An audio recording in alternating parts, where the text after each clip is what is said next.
Pourquoi tu as voulu entreprendre ? Pourquoi j'ai voulu entreprendre ? Très bonne question. Parce que déjà, je voulais rentrer chez moi.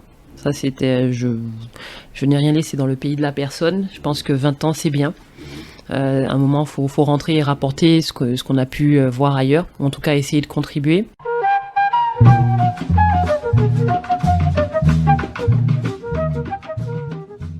Bonjour chers auditeurs et auditrices, bienvenue dans cet épisode de Dom Talk, le podcast qui donne la voix aux ultramarins à travers leur parcours de vie.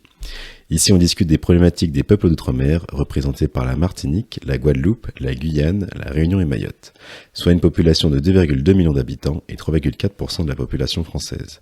Je suis Nicolas, un jeune Martiniquais sensible aux questions liées à la communauté afrodescendante et notamment antillaise.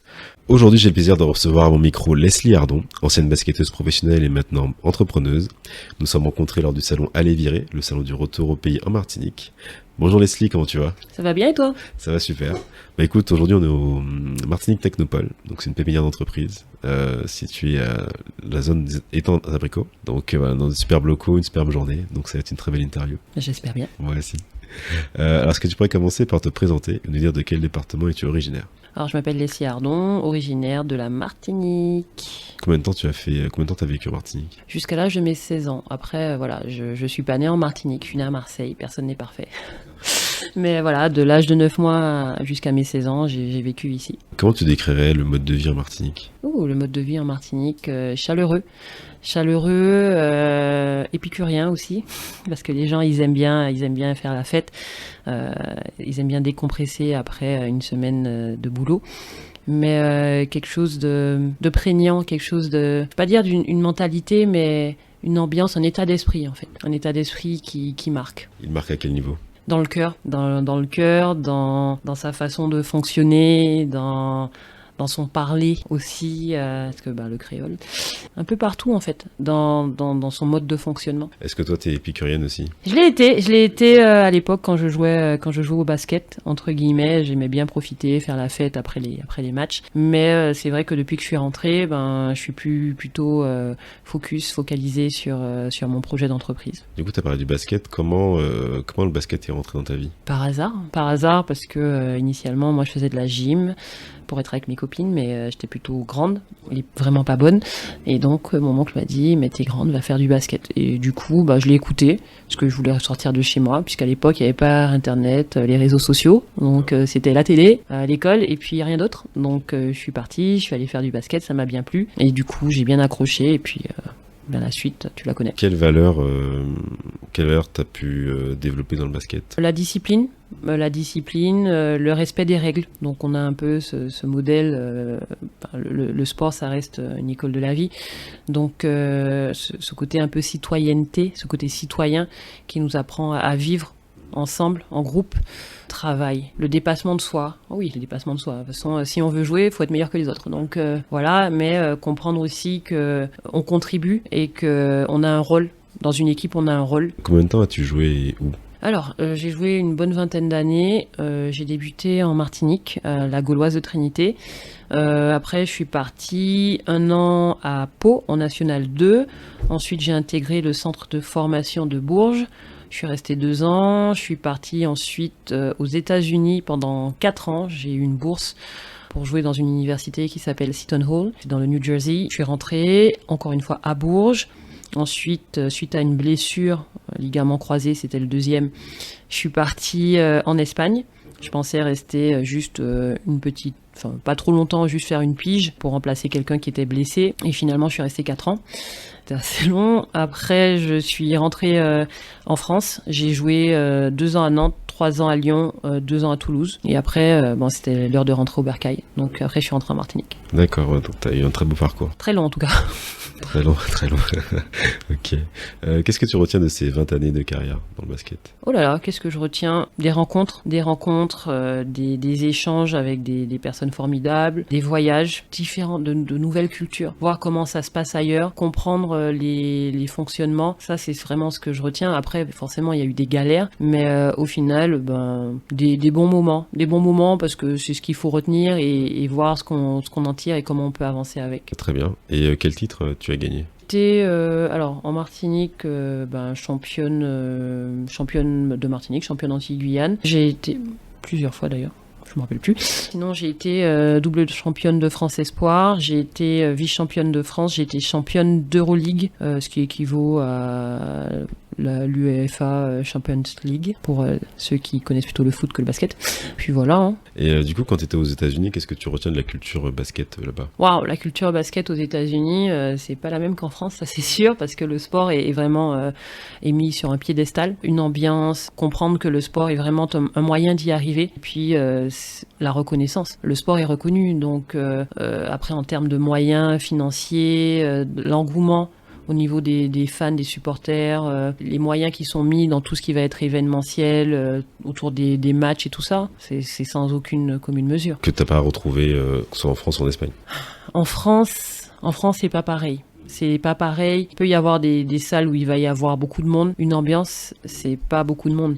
C'est pas la même chose. Les supporters, c'est pas la même chose. Pour moi, un vrai supporter, il t'encourage pas que quand tu gagnes.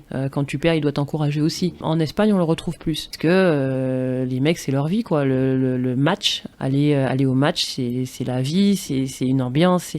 Mais encore une fois, en Espagne, les gens on retrouve ce côté chaleureux qu'on a chez nous. Alors qu'en France, les gens ont plus de, je vais pas dire qu'ils sont plus froids, mais il y a plus de recul. Le monde du basket en Martinique, comment tu le décrirais ? Est-ce qu'il est très actif ? Le monde du basket en Martinique, je pense que déjà avec la Covid, il a beaucoup souffert, mais comme tous les sports.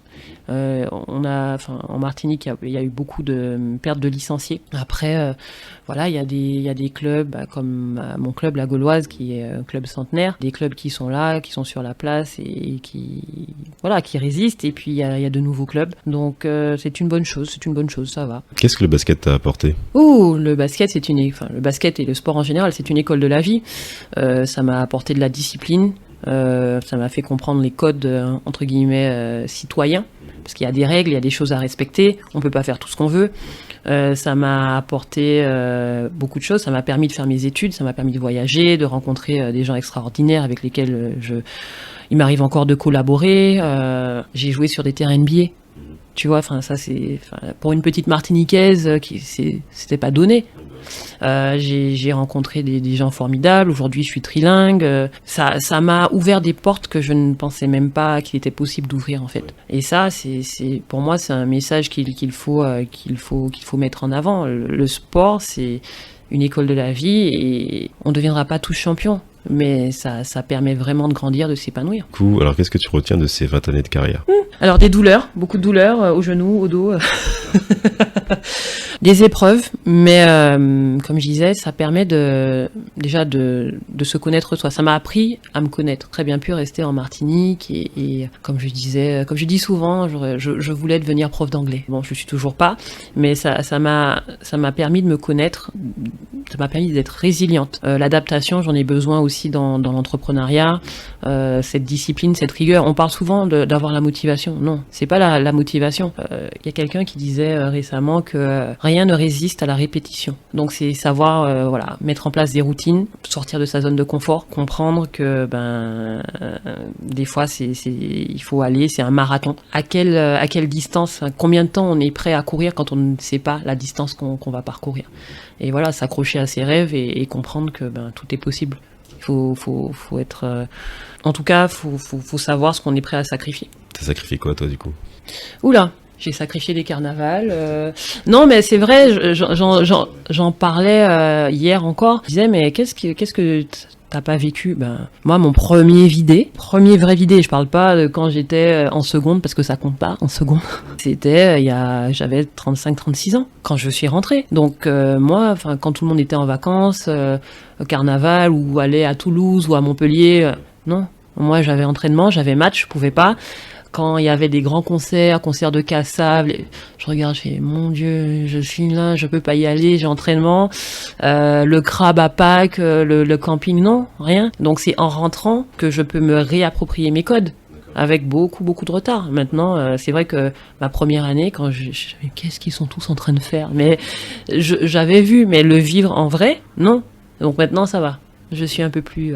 Tu as rattrapé un peu tout ça ? Alors je sais pas si j'ai rattrapé, mais... en même temps, on ne pourra pas rattraper le passé. Mais en tout cas, essayer de profiter quand on peut. Est-ce que tu as des regrets vis-à-vis de ça ou tu es très content d'avoir eu ce parcours et d'avoir fait ces sacrifices? Je pense que faut pas avoir de regrets. Enfin, les choses se présentent, il y a pas de hasard pour moi. Les choses se présentent à nous au moment T. Et après, charge à nous ou pas d'accepter le challenge et d'y aller. Après, c'est rebondir. Des fois, ça fonctionne, des fois, ça fonctionne pas. On s'adapte, on voit ce qu'il faut modifier ou pas. J'ai eu une opportunité. Encore une fois, rien ne m'y prédestinait. Moi, voilà, je suis issu d'un milieu modeste. Mes grands-parents m'ont élevé, ils ont fait des sacrifices pour moi. J'ai eu la chance de voir, enfin, en tout cas, d'avoir certaines valeurs comme le travail. Je savais que je devais, entre guillemets, et en tout cas, le but, c'était quand même les rendre fiers. On m'a proposé de partir, ils ont accepté. Laisser partir une adolescente de 16 ans, les grands-parents, il y avait quand même le fossé des générations. Ils ont accepté, ils m'ont fait confiance. Après, le contrat, c'était d'avoir mes diplômes. Donc j'ai toujours fait mes choix par rapport à ça. J'ai eu mes diplômes, j'ai pu continuer. Je ne pensais pas voir tout ce que j'ai vu. J'ai quasiment fait le tour du monde. Encore une fois, j'ai fait des choses. Je viens de Trinité, quoi. C'est un point on voit même pas sur une carte. Et pouvoir, entre guillemets, derrière, parler à des jeunes ou d'autres personnes et leur dire, mais vous pouvez devenir ce que vous voulez, en fait. Et faut pas juste se référer du point de départ. Au contraire, par contre, après, avec le recul, on peut se dire, waouh, j'ai fait tout ça. Et ça, je pense que c'est ça qui est bien à transmettre en termes de message. Je sais pas si c'est un message d'espoir, mais c'est pas parce qu'on est issu d'une île qu'on peut pas faire plein de choses. Non, ça je te rejoins. En tout cas, ce sentiment de se dire que je viens d'un petit bout de la terre et que, parce que du coup, rapidement, moi, je suis allé en expatriation aux États-Unis en échange universitaire. C'est dans le Kansas, à Pittsburgh State University. Ouais. Sans le H, hein, c'était voilà. C'était pas le grand, c'était au centre, mais bon. Et, en Malaisie aussi. Et du coup, des fois, tu prends du recul, tu te dis, en fait, je viens d'une toute petite île et je côtoie des gens qui viennent de partout et c'est grave enrichissant. Donc ça, ce sentiment-là, je le connais et ça me parle très fortement. Et effectivement, faut pas se mettre de limite, en fait. Si on se donne les moyens, tout est possible, en fait. À plus ou moins à long terme. Après, il faut savoir être patient aussi et mettre les efforts, mais si on veut aller dans une direction, il n'y a pas de raison que ça ne se fasse pas. En tout cas, qu'à terme, on y arrive. Donc, tu m'as dit, c'est parti à 16 ans, du coup, pour l'Hexagone, c'est ça? Qu'est-ce qui t'a marqué quand t'es arrivé là-bas? Waouh, qu'est-ce qui m'a marqué? Le style. Ah oui. Ouais, ah oui, ok, d'accord. Tu sors de Martinique, tu mets tes petites Sebago, tes petites Dockside, t'arrives. Là, c'est des Doc Martens. Donc, il faut que je change de style aussi. Et puis, il fait froid. Je pense que ma première année, c'était le folklore. Hein. Je ressemblais pas à une basketteuse. J'étais un peu grunge, rock. D'accord, c'est un mélange de plein de choses. Voilà. Les viennoiseries. Parce que c'est vrai que ici, chez nous, tout est cher. Je suis arrivée, il y avait une boulangerie-pâtisserie en face du lycée.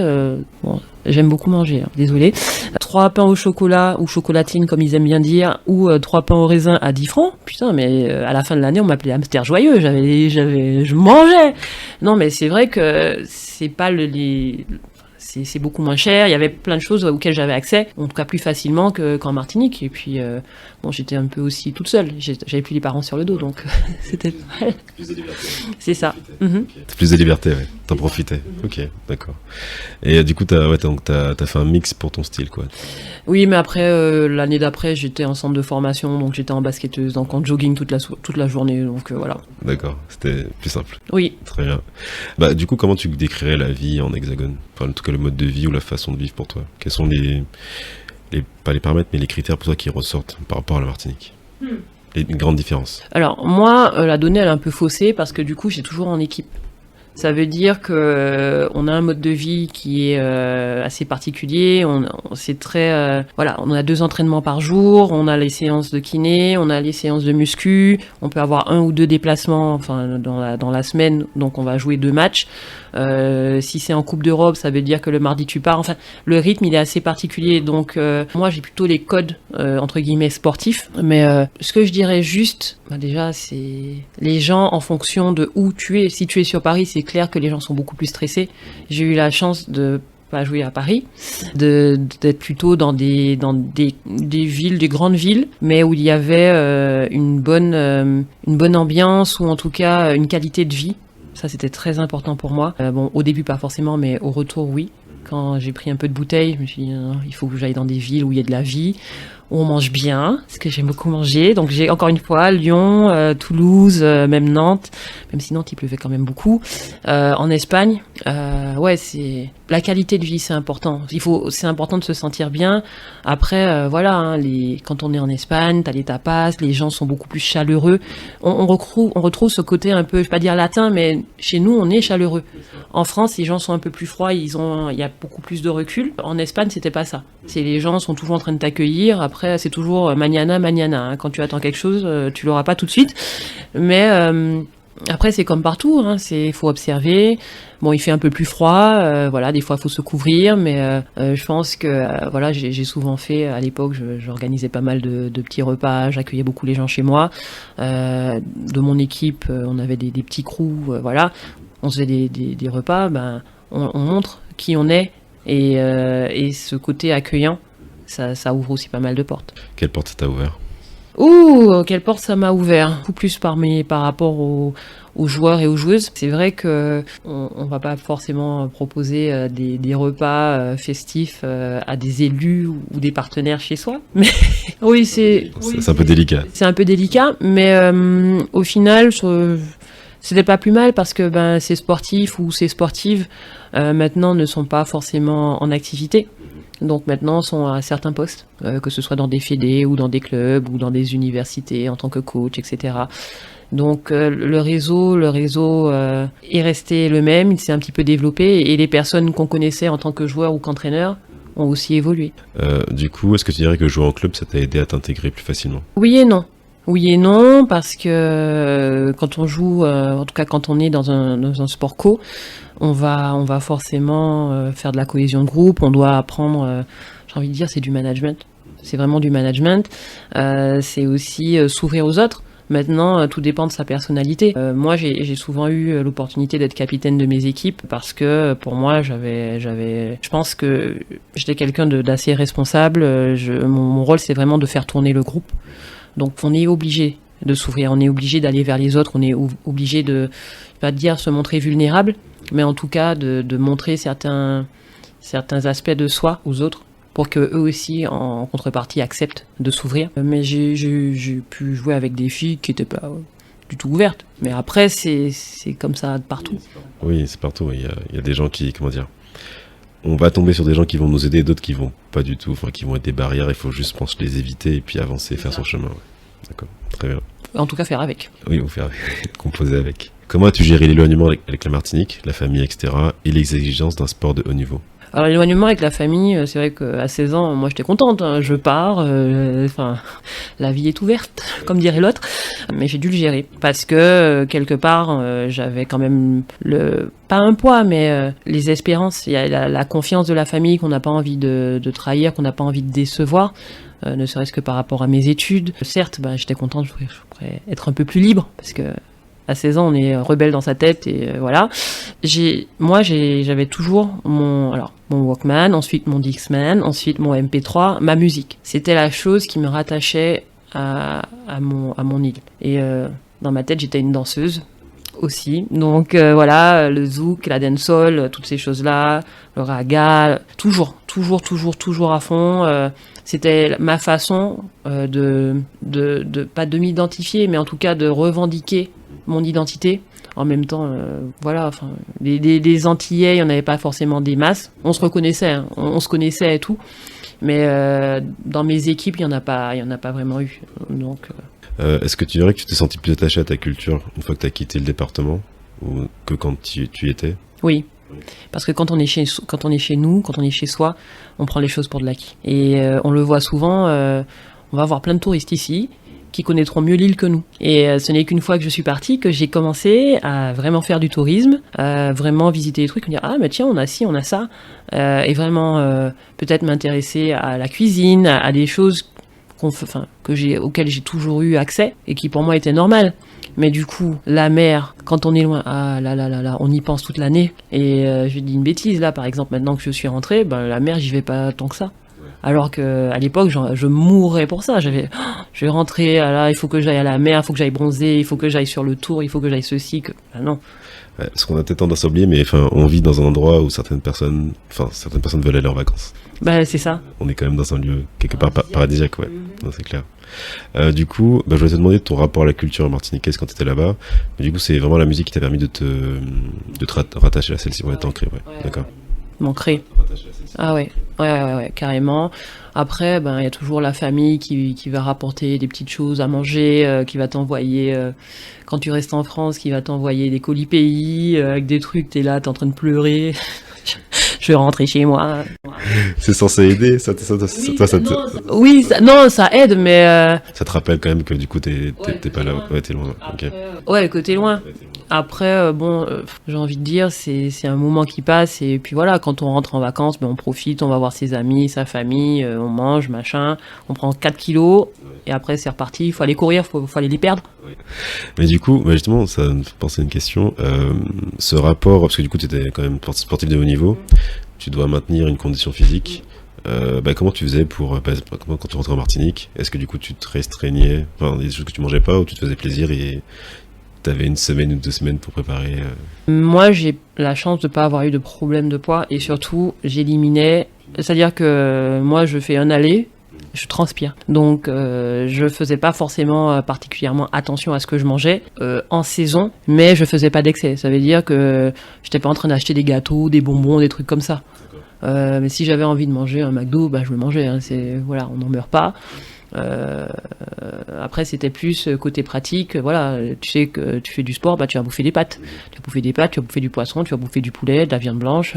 C'est très répétitif. Après, quand je rentrais ici, je veux pas me restreindre. Hein, moi, j'aime manger. Après, voilà, tu assumes. Tu sais que tu vas morfler en rentrant.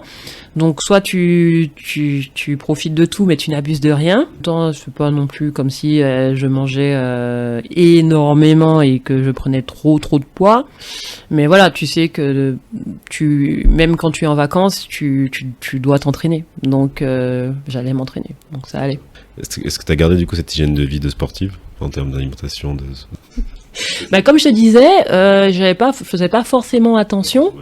C'est vrai qu'au début, quand je suis rentrée, hygiène de vie, souvent les sportifs, quand ils arrêtent, soit ils se mettent dans autre chose et ils sont à fond, soit ils arrêtent. Moi, je suis rentrée, j'étais toujours, je faisais encore du basket, mais j'étais 4 fois à la salle de sport, 4 fois par semaine à la salle de sport, à me faire 1 heure, 2 heures de muscu. J'étais encore à fond dans mon truc. Et puis après, les objectifs, les priorités ont changé. Parce que t'es entrepreneur, t'as des projets à mener, t'as moins de temps.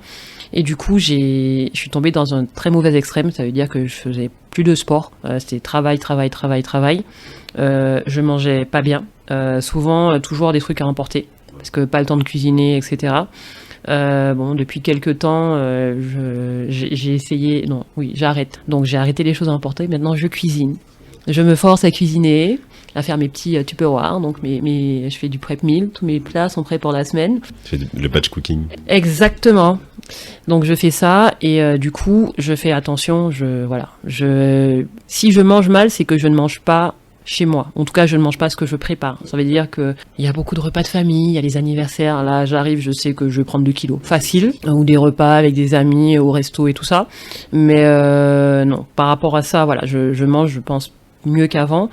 Après, en termes de sport, j'essaie de trouver un équilibre, mais j'avoue qu'il y a des périodes un peu chargées avec des événements, le sport passe à la trappe. Mais le but, c'est de pouvoir rééquilibrer tout ça, de travailler moins, de faire un peu plus de sport, de manger mieux. Parce que de toute façon, l'âge monte et mon corps me le rappelle, tu n'as plus 20 ans, donc il va falloir prendre soin de moi. Très bien.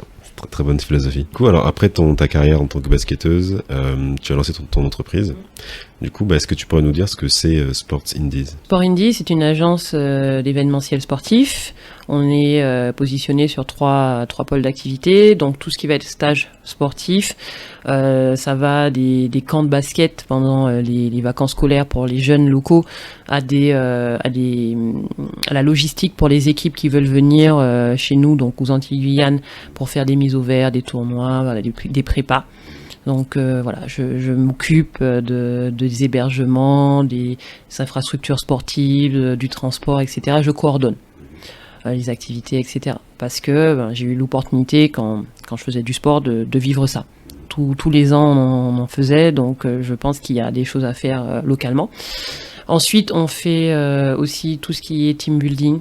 Donc pour les entreprises, team building, séminaires avec conférenciers sportifs, des journées sportives. Donc je reste vraiment sur le sport, mais je le décline différemment. Et puis l'événementiel, où là par contre je vais travailler, collaborer avec des associations pour monter des projets autour du sport.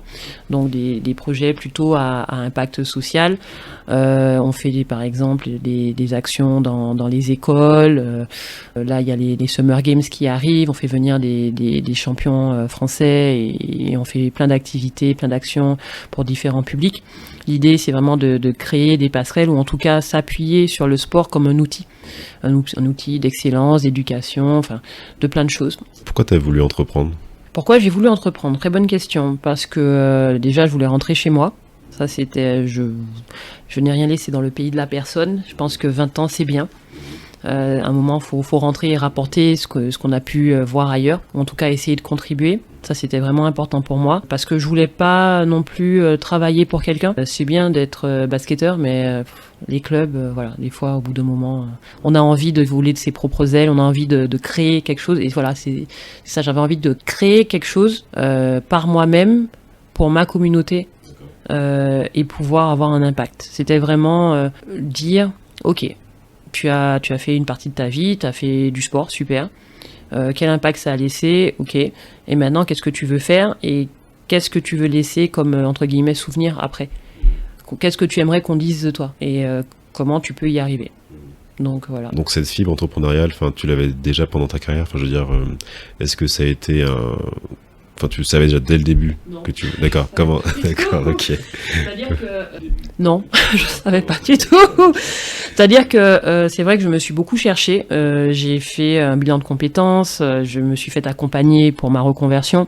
Et même en rentrant, j'étais plutôt partie sur l'aspect tourisme sportif. Parce que c'est vrai que quand on est sur des terrains pendant 20 ans, la moitié de sa vie du coup, on sait courir après un ballon, on sait faire des choses autour du sport.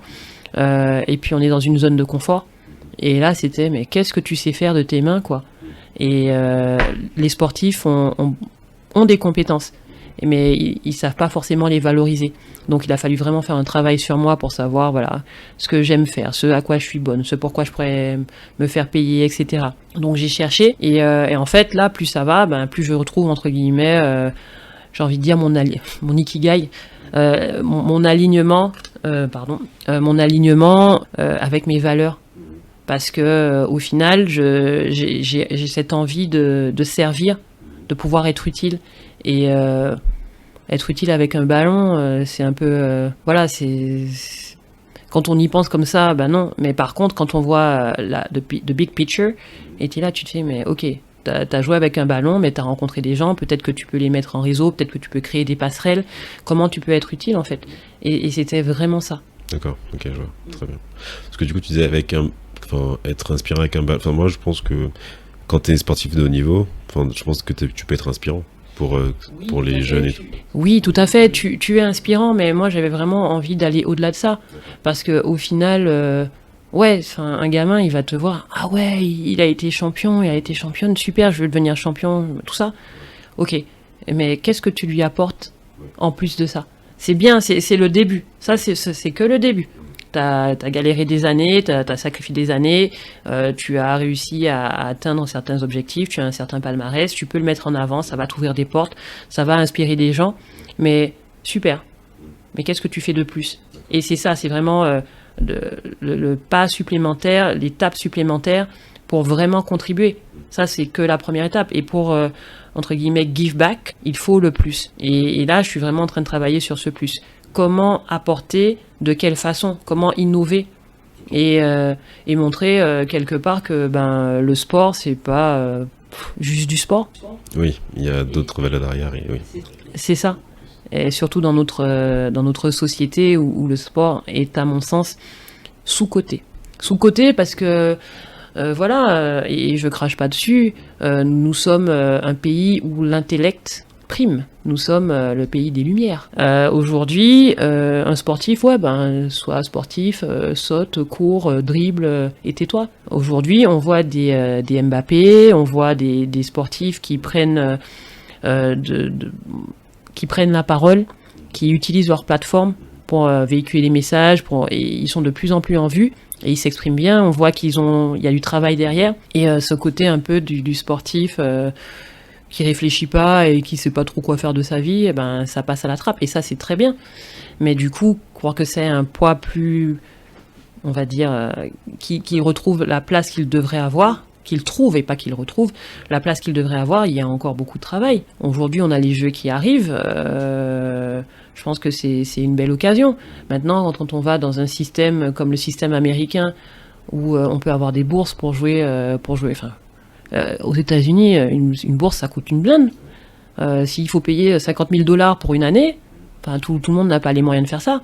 Donc, si on a un sportif qui peut avoir une bourse et qui derrière a de bons résultats scolaires, parce que le sport c'est qu'éphémère en fait. C'est clair, c'est sûr. C'est vrai que je trouve que peut-être dans le système français, après je sais pas si c'est en train d'évoluer, mais on a tendance à mettre les gens dans des cases. C'est-à-dire que si t'as fait études d'ingénieur, tu seras ingénieur toute ta vie, tu pourras pas être comédien ou changer de carrière. Si t'as fait sportif, tu seras sportif. Et par exemple l'exemple de Lilian Thuram, qui était un grand footballeur, qui maintenant écrit des livres et s'engage dans la cause contre le racisme et la discrimination. On sent que il y a encore ce problème de crédibilité peut-être. Il n'est pas totalement admis dans l'intelligentsia, etc. Et c'est dommage, parce qu'en fait, c'est pas parce que tu as fait une chose dans ta vie que tu n'es pas capable de faire d'autres choses ou de changer. Et justement, c'est ça qui est riche, en fait. Exactement. Faut trouver sa place, mais pas rentrer dans des cases. Ah, c'est une belle phrase, ça. Ouais. En tout cas, pas se restreindre. Ouais. On peut être dans plusieurs cases. On peut avoir le pied, encore une fois, l'ikigai. Oui, exactement, c'est ça. Et c'est ça. Okay. Donc plutôt dans des ronds, dans des cercles. Est-ce que tu peux expliquer rapidement Ikigai pour les auditeurs, ceux qui ne connaissent pas ? Toi, tu sais. Vas-y. Toi, vas-y, explique. Alors, du coup, puisque effectivement, on en a parlé pendant sa conférence au salon à Léviré, donc l'Ikigai. Alors, du coup, en fait, c'est un concept japonais. Et donc, en fait, il y a plusieurs cercles, donc, qui vont s'entremêler. Donc, il y en aura 5 au total. Donc, il y en aura un cercle central et 4 autour. Et donc, dans les 4 cercles autour du cercle central, donc, en fait, il faut lister, en fait, les différentes compétences qu'on a. Donc les compétences sur lesquelles on peut se faire payer, notre passion, ce pourquoi on est bon, et le 4e, la mission, voilà. Et du coup au centre, on trouve l'ikigai qui est notre pourquoi, quelque part. Voilà. Donc c'est un excellent exercice pour les gens qui se cherchent ou qui veulent, qui se cherchent et qui veulent savoir ce pourquoi ils sont bons et ce vers quoi ils devraient se tourner. Donc voilà, n'hésitez pas à le pratiquer, à le faire. Il y a un livre dessus aussi d'ailleurs. Il y en a plusieurs, ok. Mais c'est vrai que moi, au début, quand je me cherchais, c'était ça. À un moment, je voulais être interprète. Parce que dans mes équipes, je traduisais de l'anglais à l'espagnol, de l'anglais au français. Ça ne me dérangeait pas. Je savais le faire. Bon, après, c'est des études aussi. Mais j'avais une facilité à le faire. Mais est-ce que c'est le truc où tu as envie de te lever tous les matins, de te dire « Ah, c'est trop bien, je vais être... » Non, c'était pas mon truc. Et pourtant, j'aime les langues. Donc, je me suis vraiment beaucoup cherchée. Et du coup, la mission pour moi, c'est comment je peux aider ma communauté, comment je peux développer le sport, comment je peux développer le territoire par le sport. C'est ça. Et là, pour moi, je suis valide. Je suis validée, je suis crédible. En tout cas, valide pas encore, mais j'y travaille. Mais là, je suis crédible parce que je sais de quoi je parle, je sais vers quoi je veux aller et je sais sur quoi je vais m'appuyer pour le faire. Dans ta mission, ça rejoint un peu ce que tu disais tout à l'heure. Tu aimerais que le sport devienne soit plus reconnu au-delà de ces aspects, de ces bénéfices physiques pour le corps, aussi en termes de cadre de vie, de mission de vie, de source d'inspiration pour les jeunes et aussi de cadre de vie, quoi. D'excellence, aussi de pédagogie. Aujourd'hui, le sport, on peut l'utiliser à toutes les sauces et pour différents publics. Donc, pourquoi pas le faire ? Pourquoi pas lui donner une place avec plus d'importance ?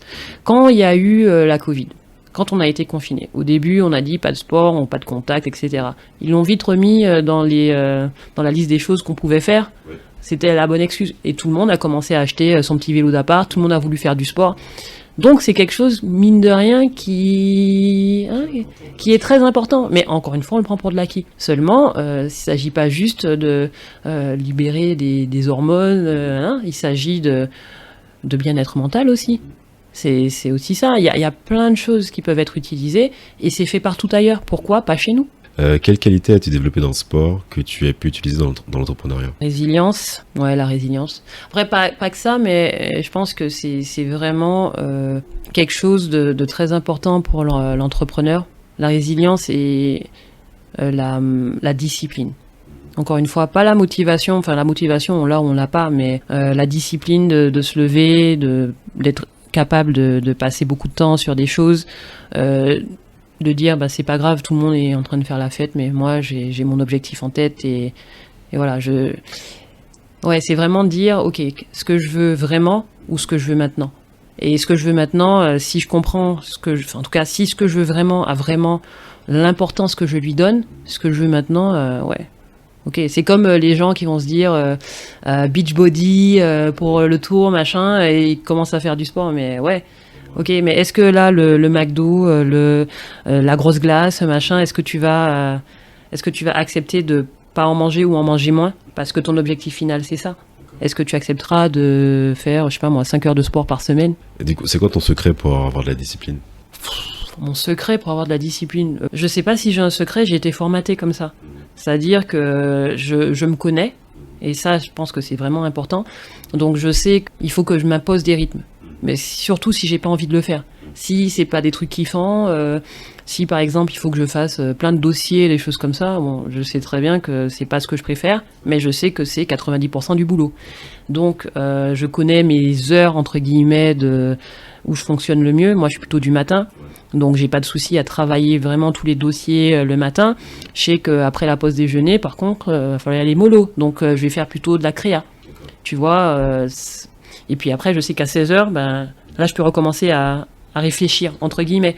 Donc c'est vraiment m'imposer des rythmes en fonction de mon cycle, entre guillemets. Puis voilà, et puis après, une fois que tu les as installés, ben, ça devient une routine en fait. Et limite, t'en as besoin. Quel est le projet le plus impactant que tu as organisé avec Sport Indies? Le plus impactant, ben, je pense que ça reste les Summer Games. Pourquoi? Parce que, ben, comme j'avais dit, hein, c'était l'idée pour moi, c'était de créer des passerelles entre le sport local et l'extérieur, en faisant venir des champions et permettre d'abord à nos jeunes, mais pas que, d'avoir accès à ces champions, au-delà de 2 autographes et voir un match amical, ce qui pour moi c'est mignon, mais ça n'a pas d'impact. Enfin si, ça peut être inspirant, mais voilà, créer du lien, permettre à nos populations d'échanger avec ces champions, de bénéficier de cette exemplarité, parce qu'on fait quand même venir pas mal de champions ultramarins, que ces jeunes bénéficient de conseils, qu'on puisse rassembler des publics qui a priori n'ont rien à voir ensemble. Tu vois, par exemple cette année on va mettre le focus sur le handicap, on va faire des challenges handivalides. Voilà, c'est rassembler et rappeler que ben justement le sport rassemble. Donc pour moi ça reste les Summer Games, sachant que de toute façon c'est un concept qui va être développé. On a commencé sur la Martinique, mais la Martinique n'est pas la finalité, donc on sera sur d'autres départements. Le réseau, c'est pas qui on connaît, mais qui nous connaît. Ça c'est vraiment très important. Je l'ai compris malheureusement tard. Bon, après, ben, on s'adapte. Après, apprendre à se connaître. Apprendre à se connaître pour savoir, ben, encore une fois, comment on fonctionne, ce qu'on est capable ou pas de faire, ce qu'on a envie de faire, se chercher. Et puis, quand on sait pas, eh ben, déjà faire la liste de ce qu'on n'a pas envie de faire, de ce qu'on n'aime pas faire. Ça peut déjà aider. Après, voilà, s'entourer, hein, encore une fois, trouver les personnes ressources, les personnes compétentes, disponibles et disposées et de confiance, sur lesquels on peut s'appuyer parce qu'on en a toujours besoin. Et puis, je vais pas dire ne pas se fixer de limites, mais se donner les moyens. Et justement, pour pas avoir de regrets, alors on donnera ce qu'on pourra au moment T, mais y aller à fond pour pas justement se dire, ben voilà, j'ai fait tout ce que j'ai pu, j'ai atteint ou pas mes objectifs. En chemin, ben il m'est arrivé ci et ça m'a ouvert d'autres portes. Il faut y aller parce que encore une fois, on vient de tout petits territoires. On nous considère pas forcément comme on devrait être considéré, mais on l'a montré. On a ce feu, cette chaleur en nous. On a cette intelligence. On a des super parcours. Et je pense que on peut marquer la terre. On peut marquer la terre de notre empreinte et montrer que, certes, ça reste des points sur des cartes, mais comme tu l'as dit, 2,2 millions de personnes, 2,2 millions, on doit avoir un impact et on doit prendre notre place et personne nous la donnera cette place. Très bien. Super message. Tu as lancé ton entreprise en Martinique. Quand est-ce que tu as décidé de rentrer et pourquoi? J'ai décidé de rentrer. J'ai toujours su que je voulais rentrer, déjà, parce que qu'est-ce que je vais faire dans le froid là? Enfin bon, voilà. J'ai toujours su que je serais rentrée. Pourquoi? Parce que c'est chez moi et que j'avais envie de rentrer et être proche de ma famille, que du coup j'avais laissé pendant 20 ans. Quand j'ai décidé de rentrer, en fait, je crois que en 2010, 2010-2011, je commence vraiment à travailler sur ma reconversion. Et en fait, un peu après, quelques années après, il y a ma grand-mère qui décède. Et du coup là, c'était ok, c'est bon, je rentre. Parce que du coup, j'avais pas passé, enfin, je m'en voulais un peu de pas avoir passé assez de temps avec elle. Mais en même temps, bon, elle savait ce que je faisais, elle était très fière, mais je me suis dit c'est bon. Là, j'ai plus d'excuses, machin, tu vas rentrer parce que si tu le fais pas, tu vas continuer comme beaucoup de sportifs. Et encore une fois, je respecte les choix de chacun, mais il y a beaucoup de sportifs qui continuent encore très vieux sur les terrains. Et non, c'était pas le but. Et il était temps pour moi de commencer à faire quelque chose. Enfin, je faisais déjà du basket, mais bon. Oui.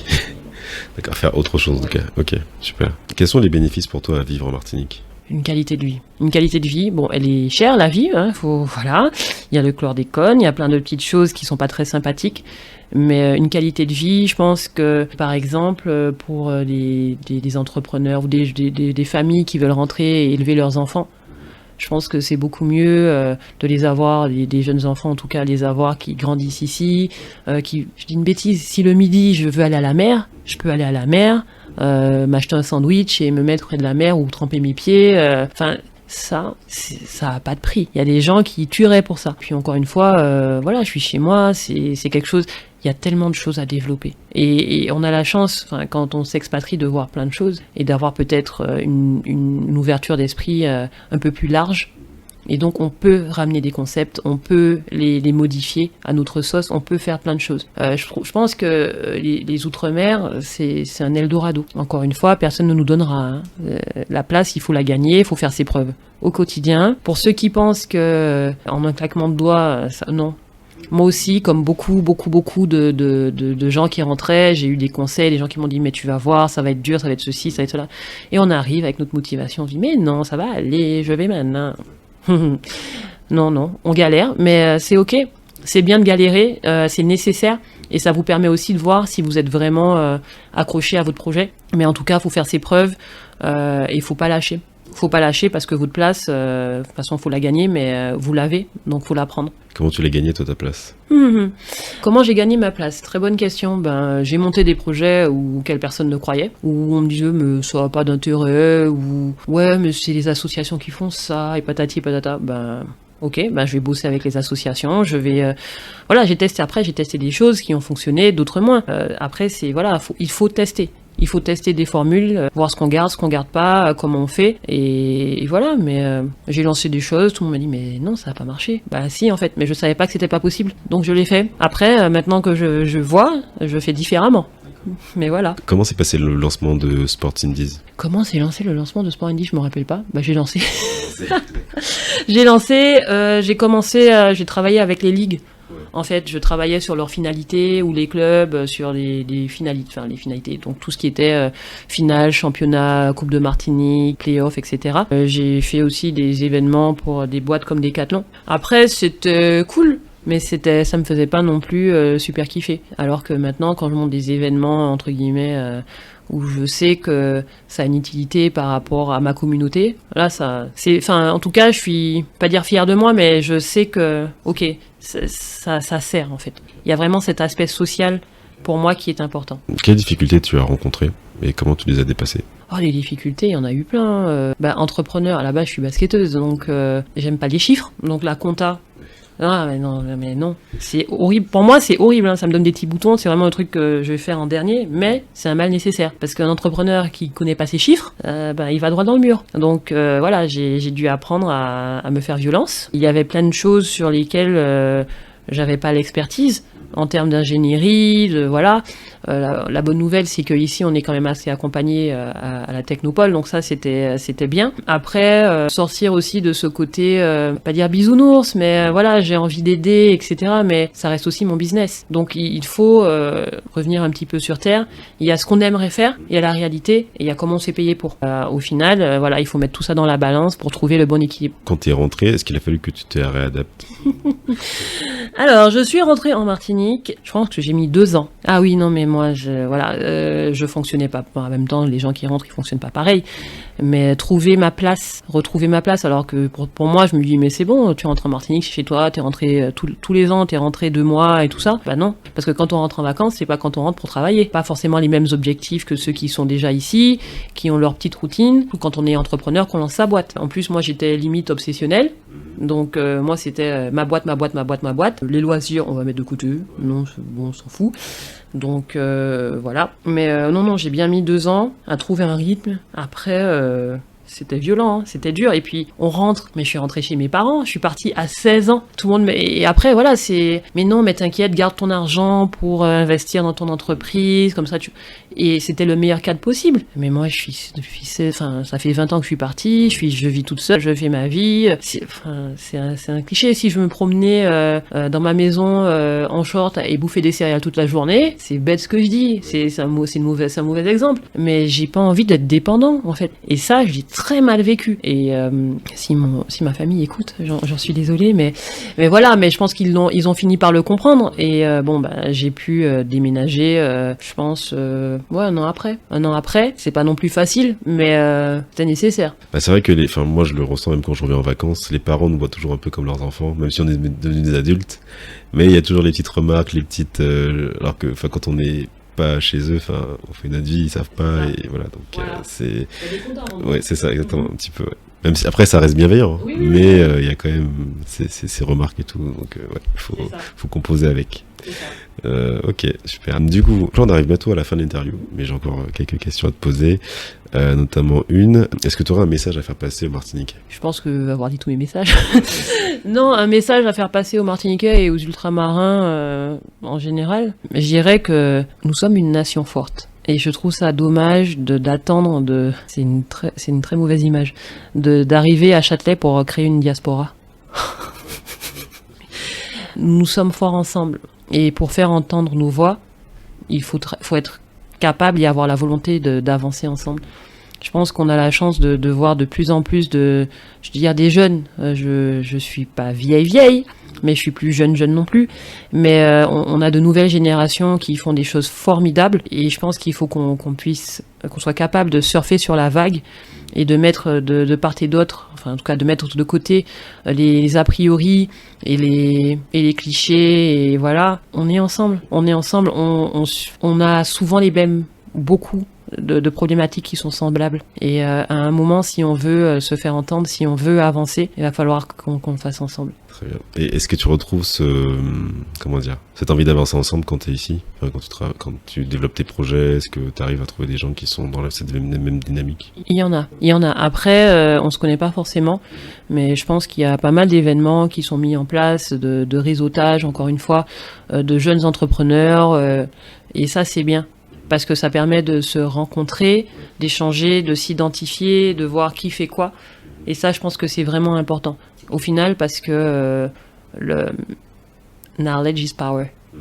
Et ça, il faut aussi qu'on ait l'information de qui fait quoi chez nous et avec qui on peut travailler. Donc ça demande un travail de faire travailler son réseau et d'enquête un peu quelque part aussi. C'est ça. Qu'est-ce qui te donne envie de participer à ce podcast? Bah toi. Non, je trouve que la démarche, elle est bienveillante, qu'elle est intéressante, qu'elle est nécessaire. Elle est nécessaire. Après, encore une fois, ça rassemble. Malgré la distance, ceux qui écoutent peuvent s'identifier, peut-être contacter, contacter ceux que tu as déjà interviewés par le passé, ou en tout cas construire réseau, mais se dire ok, on a des gens chez nous qui font ça, mais moi aussi je suis capable, et moi aussi j'ai peut-être ce projet, mais j'ose pas. Il faut oser en fait. Et ce n'est qu'en montrant, parce que oui, on a des livres, et dans les livres on voit l'histoire. On n'a pas beaucoup de livres sur nous, hein. On a des Aimé Césaire, on a des Frantz Fanon. Faut vouloir lire du Césaire avec son dictionnaire à côté, c'est lourd. Mais qu'est-ce qu'on a de plus actuel pour quel modèle, quelle exemplarité on a? On a des grands artistes. Faut pas attendre non plus qu'ils meurent pour en parler. On a des jeunes artistes qu'on aime ou on n'aime pas. Ils ont le mérite de faire. Mais qui on a d'autres? On en a plein, mais on ne les connaît pas. Et on ne se connaît pas. Et c'est important de se connaître soi. Et c'est important de savoir d'où on vient pour pouvoir, en tout cas, avancer et, je vais pas dire brandir fièrement nos drapeaux, mais ouais, il faut être fier. Il faut pouvoir dire, ouais, moi je suis martiniquais, je suis guadeloupéen, je suis guyanais, je suis de Mayotte, je suis réunionnais. Et puis quoi? Nous, on a fait ça, tu vois. Leslie, je te remercie beaucoup pour ton témoignage. Merci à toi. Ça m'a fait très plaisir de t'avoir à mon micro et d'échanger avec toi. Mais pareillement. Chers auditeurs, je vous remercie d'avoir écouté cet épisode. Je vous invite à le retrouver sur l'ensemble des plateformes de streaming et d'écoute, que sont YouTube, Spotify, Apple Podcast, Deezer et SoundCloud. Commentez et likez l'épisode. Et puis je vous dis à très bientôt pour un nouvel échange. À bientôt. Au revoir. À bientôt.